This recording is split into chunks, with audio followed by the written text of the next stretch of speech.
قال ألم أقل لك إنك لن تستطيع معي صبرا قال إن سألتك عن شيء بعدها فلا تصاحبني قد بلغت من لدني عذرا فانطلقا حتى إذا أتيا أهل قرية استطعما أهلها فأبوا أن يضيفوهما فوجدا فيها جدارا يريد أن ينقض فأقامه قال لو شئت لاتخذت عليه أجرا قال هذا فراق بيني وبينك سأنبئك بتأويل ما لم تستطع عليه صبرا أما السفينة فكانت لمساكين يعملون في البحر فأردت أن أعيبها وكان وراءهم ملك يأخذ كل سفينة غصبا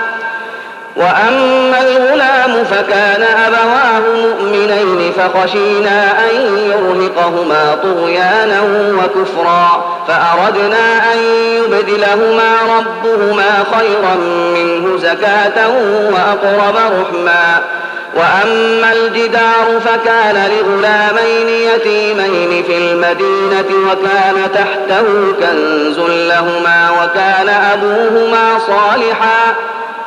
فأراد ربك أن يبلغا أشدهما ويستخرجا كنزهما رحمة من ربك وما فعلته عن أمري ذلك تأويل ما لم تسطع عليه صبرا ويسألونك عن ذي القرنين قل سأتلو عليكم منه ذكرا إنا مكنا له في الأرض وآتيناه من كل شيء سببا فأتبع سببا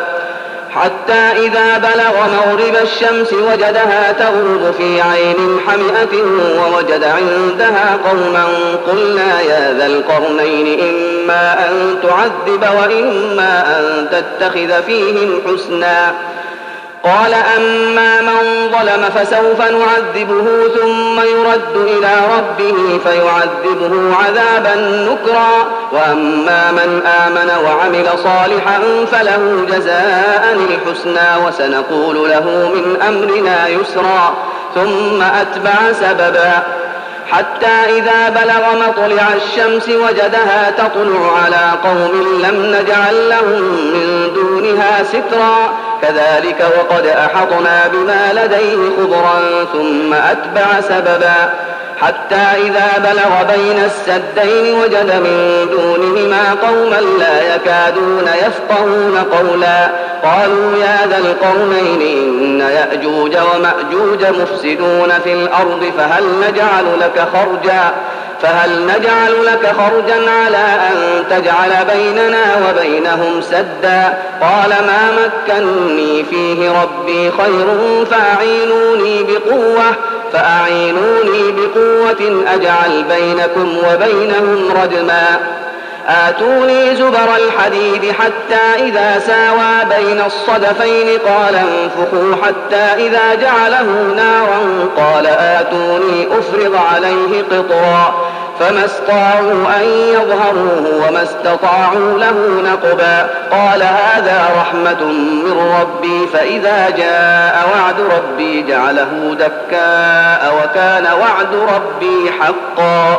وتركنا بعضهم يومئذ يموج في بعض ونفخ في الصور فجمعناهم جمعا وعرضنا جهنم يومئذ للكافرين عرضا الذين كانت أعينهم في غطاء عن ذكري وكانوا لا يستطيعون سمعا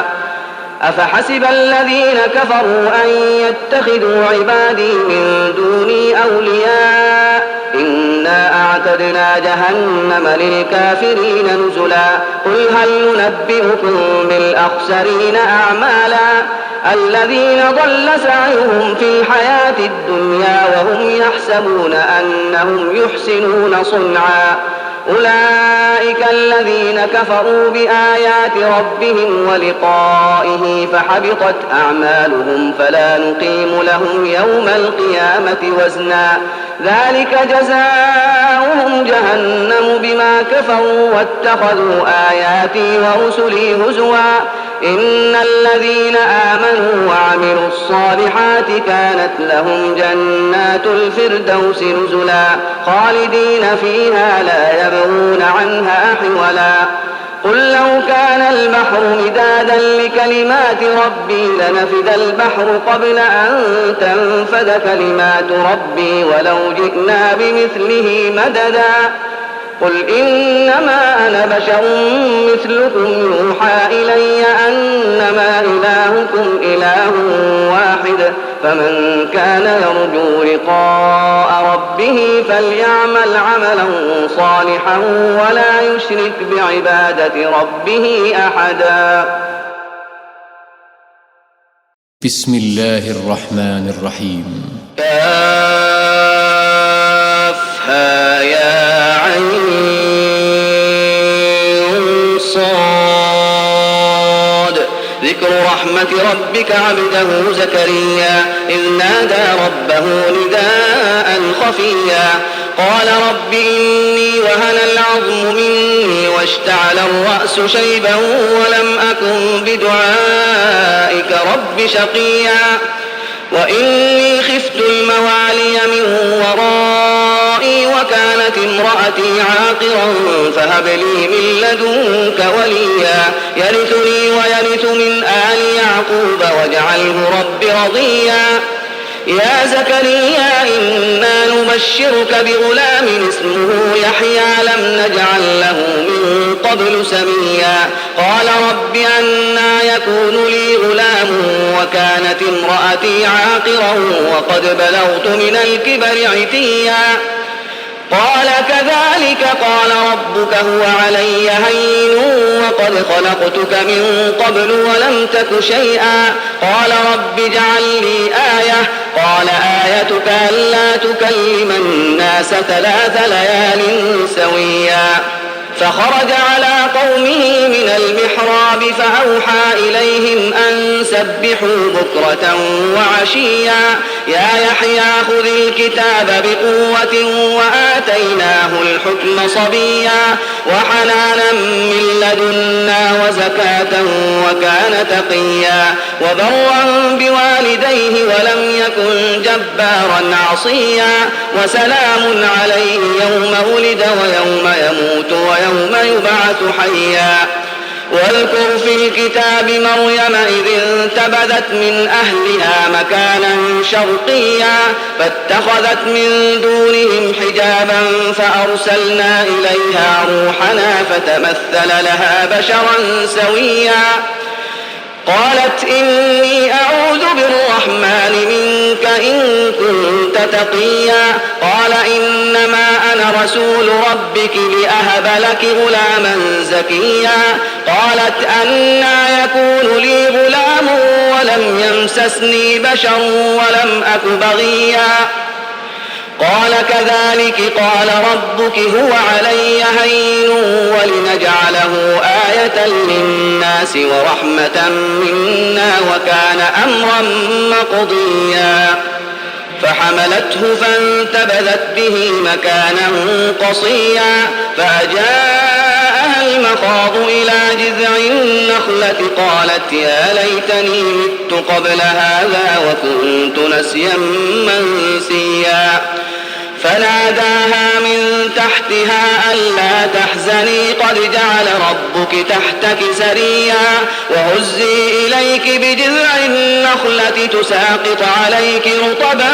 جنيا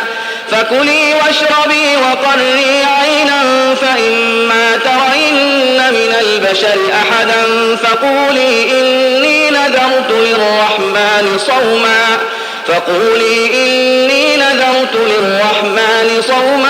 فلن أكلم اليوم إنسيا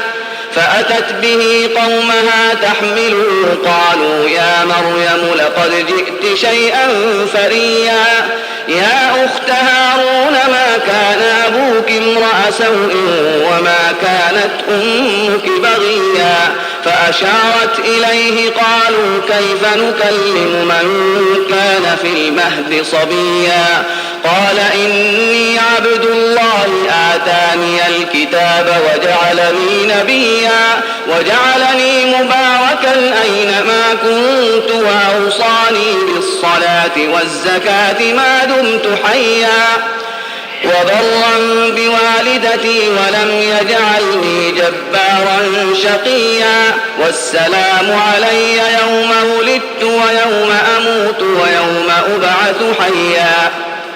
ذلك عيسى ابن مريم قول الحق الذي فيه يمترون ما كان لله أن يتخذ من ولد سبحانه إذا قضى أمرا فإنما يقول له كن فيكون وإن الله ربي وربكم فاعبدوه هذا صراط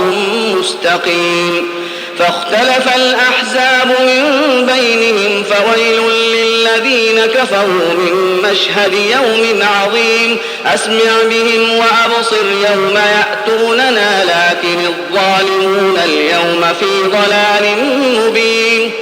وأنذرهم يوم الحسرة إذ قضي الأمر وهم في غفلة وهم لا يؤمنون إنا نحن نرث الأرض ومن عليها وإلينا يرجعون واذكر في الكتاب إبراهيم إنه كان صديقا نبيا إذ قال لأبيه يا أبت لم تعبد ما لا يسمع ولا يبصر ولا يغني عنك شيئا يا أبت إني قد جاءني من العلم ما لم يأتك فاتبعني أهدك صراطا سويا يا أبت لا تعبد الشيطان إن الشيطان كان للرحمن عصيا يا أبت إني أخاف أن يمسك عذاب من الرحمن فتكون للشيطان وليا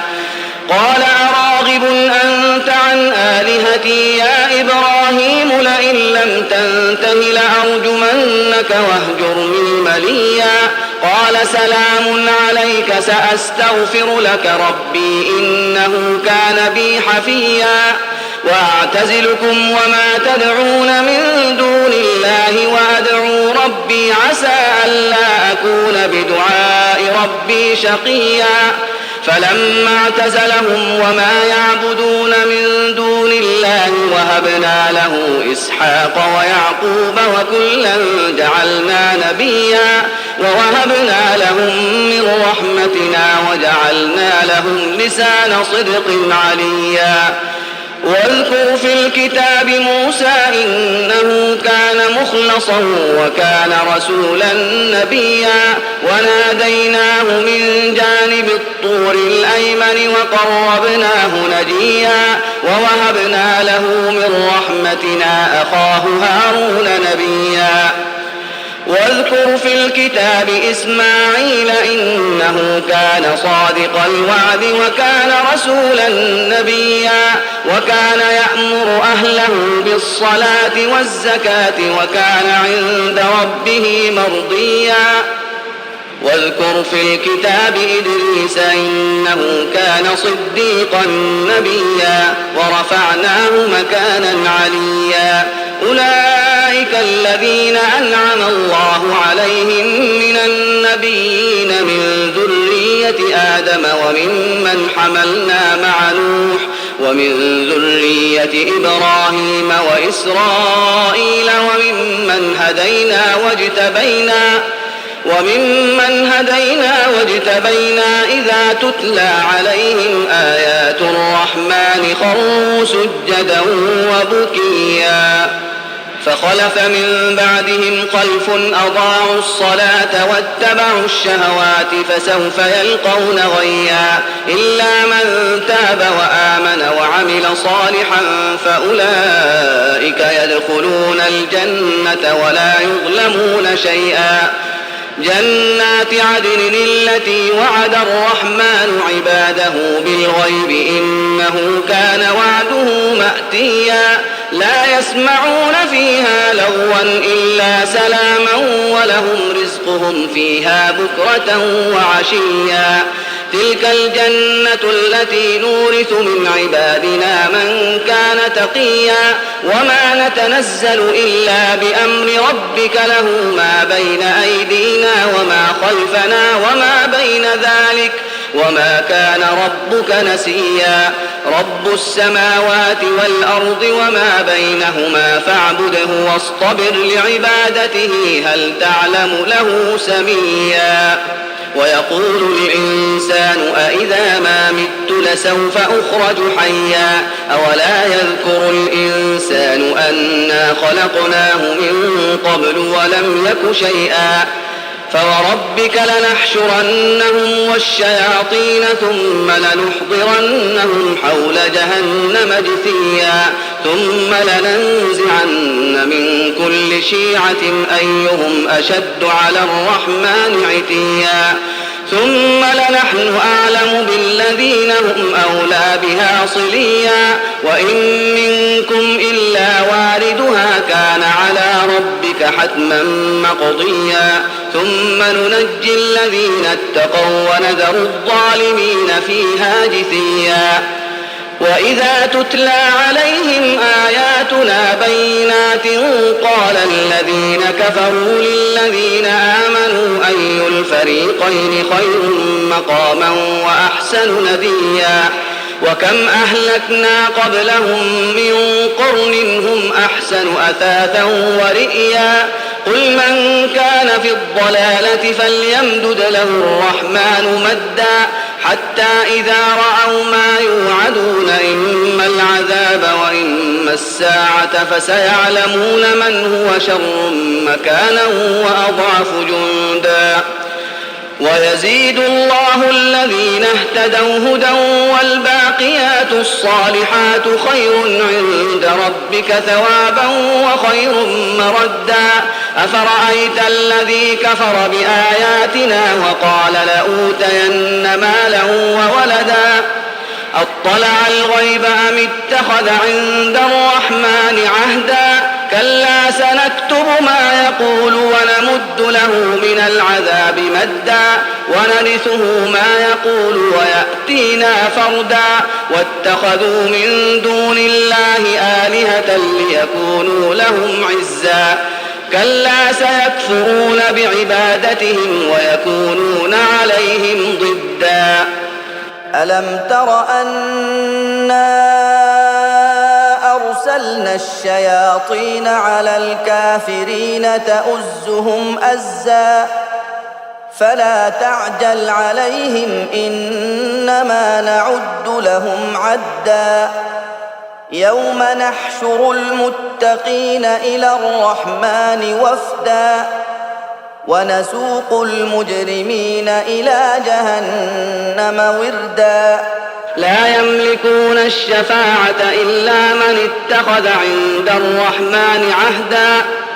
وقالوا اتخذ الرحمن ولدا لقد جئتم شيئا إدا تكاد السماوات يتفطرن منه وتنشق الأرض وتخر الجبال هدا أن دعوا للرحمن ولدا وما ينبغي للرحمن أن يتخذ ولدا إن كل من في السماوات والأرض إلا آتي الرحمن عبدا لقد أحصاهم وعدهم عدا وكلهم آتيه يوم القيامة فردا إن الذين آمنوا وعملوا الصالحات سيجعل لهم الرحمن ودا فإنما يسرناه بلسانك لتبشر به المتقين وتنذر به قوما لدا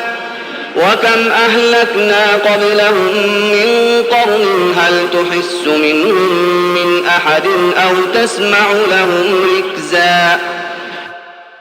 بسم الله الرحمن الرحيم طه ما أنزلنا عليك القرآن لتشقى إلا تذكرة لمن يخشى تنزيلا ممن خلق الأرض والسماوات العلا الرحمن على العرش استوى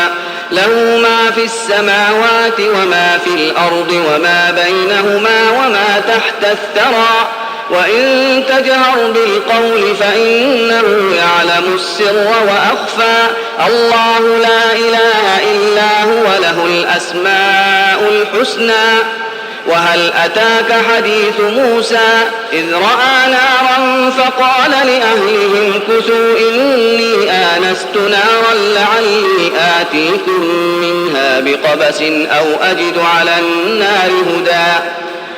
فلما أتاها نودي يا موسى إني أنا ربك فاخلع عليك إنك بالواد المقدس طوى وأنا اخترتك فاستمع لما يوحى إنني أنا الله لا إله إلا أنا فاعبدني وأقم الصلاة لذكري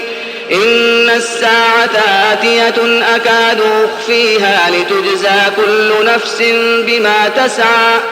فلا يصدنك عنها من لا يؤمن بها واتبع هواه فتردى وما تلك بيمينك يا موسى قال هي عصاي أتوكأ عليها وأهش بها على غنمي ولي فيها مآرب أخرى قال ألقها يا موسى فألقاها فإذا هي حية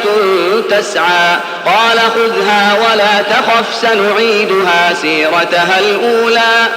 واضمم يدك إلى جناحك تخرج بيضاء من غير سوء آية أخرى لنريك من آياتنا الكبرى اذهب إلى فرعون إنه طغى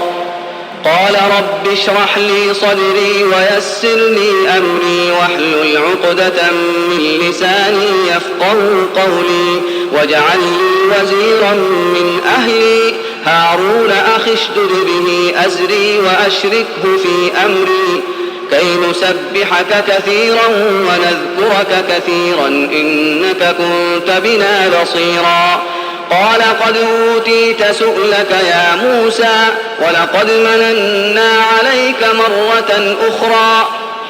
إذ أوحينا إلى أمك ما يوحى أن اقذفيه في التابوت فاقذفيه في اليم فليلقه اليم بالساحل يأخذه عدو لي وعدو له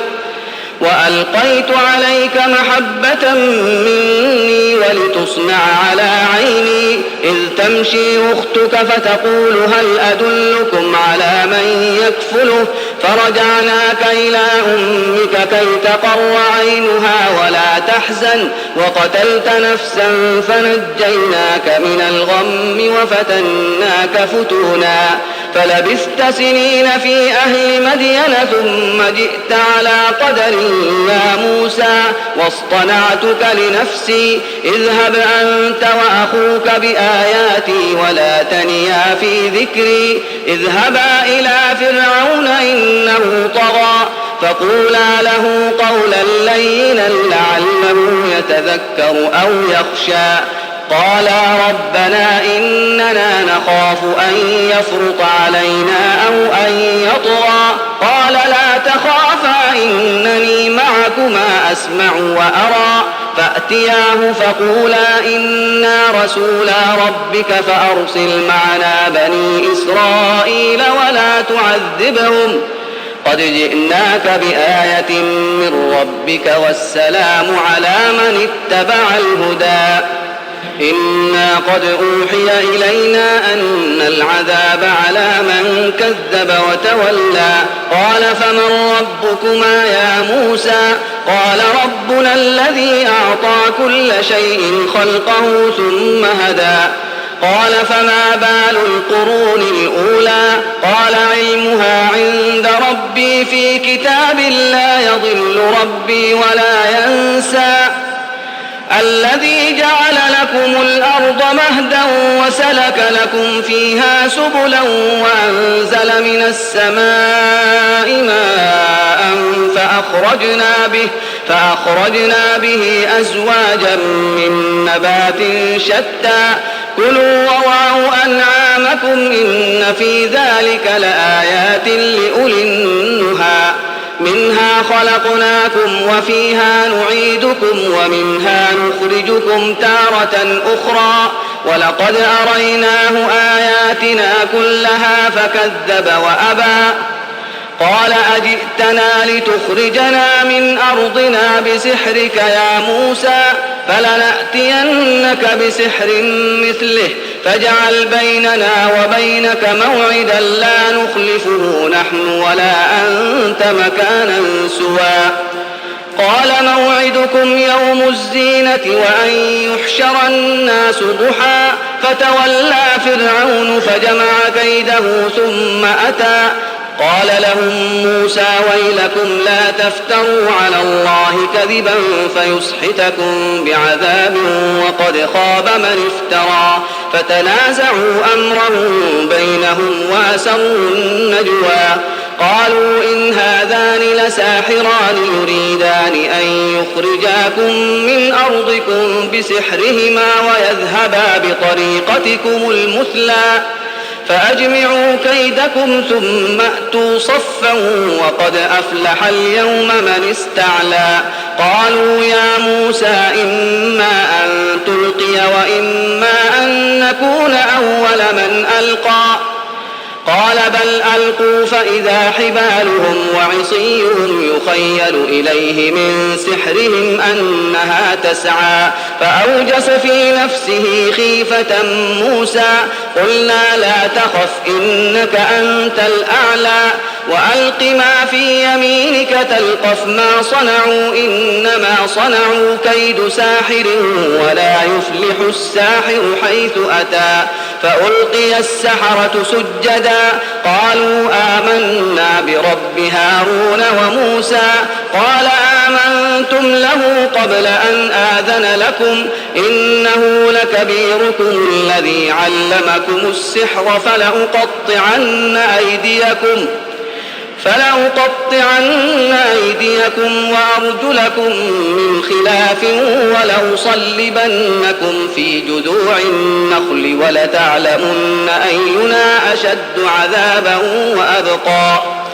قالوا لن نؤثرك على ما جاءنا من البينات والذي فطرنا فاقض ما أنت قاض إنما تقضي هذه الحياة الدنيا إنا آمنا بربنا ليغفر لنا خطايانا وما أكرهتنا عليه من السحر والله خير وأبقى إنه من يأت ربه مجرما فإن له جهنم لا يموت فيها ولا يحيا ومن يأته مؤمنا قد عمل الصالحات فأولئك لهم الدرجات العلا جنات عدن تجري من تحتها الأنهار خالدين فيها وذلك جزاء من تزكى ولقد أوحينا إلى موسى أن أسر بعبادي فاضرب لهم طريقا في البحر يبسا لا تخاف دركا ولا تخشى فأتبعهم فرعون بجنوده فغشيهم من اليم ما غشيهم وأضل فرعون قومه وما هدى يا بني إسرائيل قد أنجيناكم من عدوكم وواعدناكم جانب الطور الأيمن ونزلنا عليكم المن والسلوى كلوا من طيبات ما رزقناكم ولا تطغوا فيه فيحل عليكم غضبي ومن يحلل عليه غضبي فقد هوى وإني لغفار لمن تاب وآمن وعمل صالحا ثم اهتدى وما أعجلك عن قومك يا موسى قال هم أولئك على أثري وعجلت إليك رب لترضى قال فإنا قد فتنا قومك من بعدك وأضلهم السامري فرجع موسى إلى قومه غضبان أسفا قال يا قوم ألم يعدكم ربكم وعدا حسنا أفطال عليكم العهد أم أردتم أن يحل عليكم غضب من ربكم فأخلفتم موعدي قالوا ما أخلفنا موعدك بملكنا ولكننا حملنا أوزارا من زينة القوم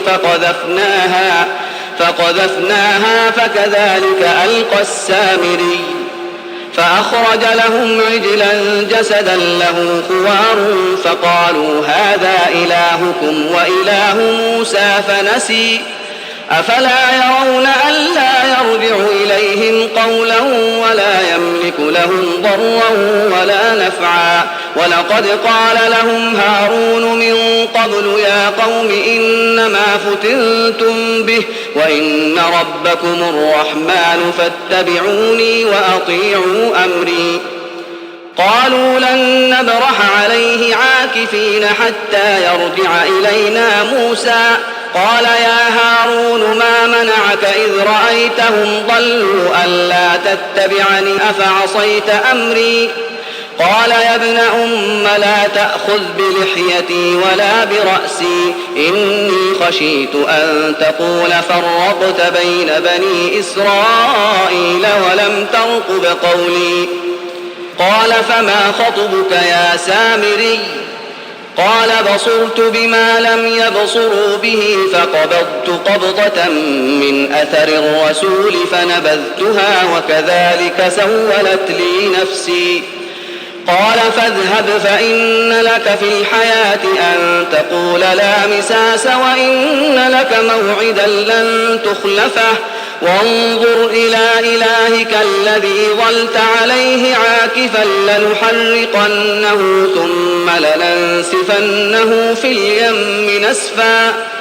إنما إلهكم الله الذي لا إله إلا هو وسع كل شيء علما كذلك نقص عليك من أنباء ما قد سبق وقد آتيناك من لدنا ذكرا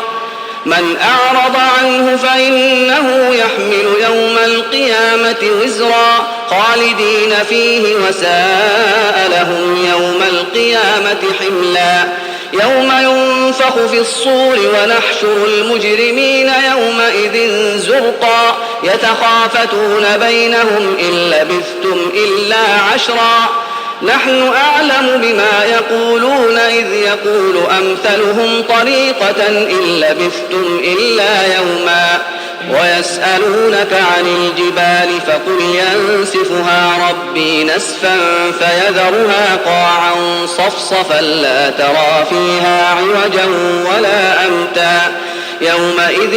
يتبعون الداعي لا عوج له وخشعت الأصوات للرحمن فلا تسمع إلا همسا يومئذ لا تنفع الشفاعة إلا من أذن له الرحمن ورضي له قولا يعلم ما بين أيديهم وما خلفهم ولا يحيطون به علما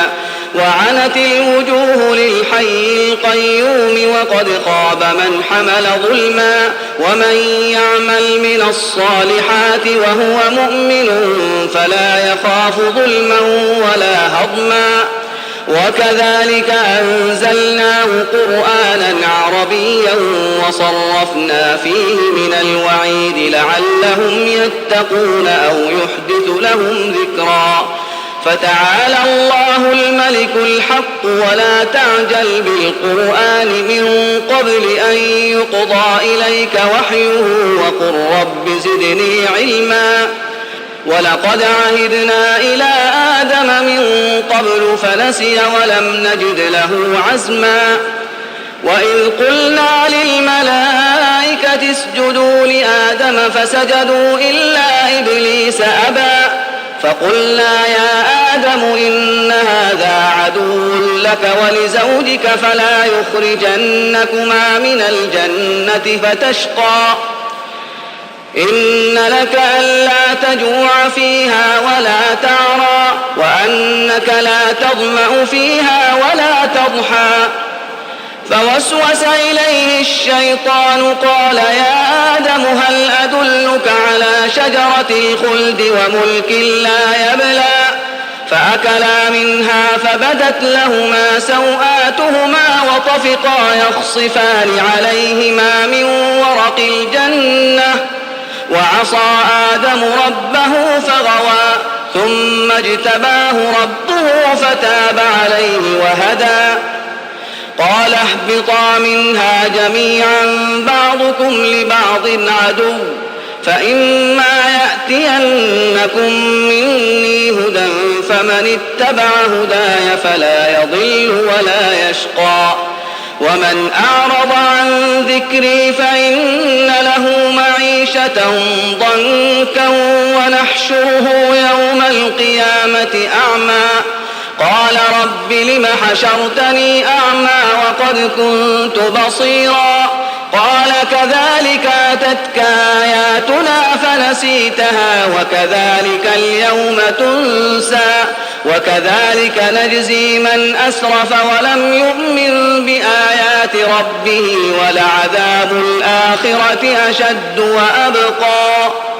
أفلم يهد لهم كم أهلكنا قبلهم من القرون يمشون في مساكنهم إن في ذلك لآيات لأولي النهى ولولا كلمة سبقت من ربك لكان لزاما وأجل مسمى فاصبر على ما يقولون وسبح بحمد ربك قبل طلوع الشمس وقبل غروبها ومن آناء الليل فسبح وأطراف النهار لعلك ترضى